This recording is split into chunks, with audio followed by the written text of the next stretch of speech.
آج کا لطیفہ فنی ایک اندھا آدمی ایک 5 سٹار ہوٹل میں گیا۔ ہوٹل مینیجر نے اس سے پوچھا، یہ ہمارا مینیو ہے، آپ کیا لیں گے سر؟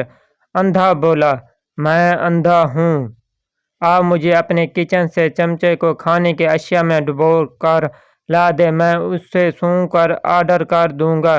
مینیجر کو یہ سن کر بڑی حیرانی ہوئی۔ اس نے دل ہی دل میں سوچا کہ کوئی اندھا سونگھ کر کیسے بتا سکتا ہے کہ ہم نے آج کیا بنایا ہے، کیا پکایا ہے۔ مینیجر نے جتنی بار بھی اپنے الگ الگ کھانوں کی اشیاء میں چمچہ ڈبو کر اندھے آدمی کو سونگایا، اندھے نے صحیح بتایا کہ وہ کیا ہے اور اندھے نے سونگھ کر ہی کھانے کا آرڈر کیا۔ ہفتہ بھر یہی چلتا رہا، اندھا سونگھ کر آرڈر دیتا اور کھانا کھا کر چلا جاتا۔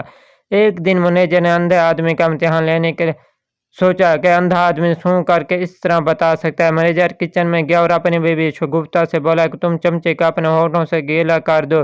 شگفتہ نے چائے کے چمچے کو اپنے ہونٹوں پر رگڑ کر مینیجر کو دے دیا۔ مینیجر نے وہ چائے کا چمچہ اندھے آدمی کو لے کر دیا اور بولا، بتاؤ آج ہم نے کیا بنایا ہے؟ اندھا آدمی نے چمچے کو سونگھا اور بولا، او مائی گاڈ، میری کلاس فیلو شگفتہ۔ یہاں کام کرتے ہیں، چینل کو سبسکرائب کریں، ویڈیو کو لائک کریں اور کمنٹ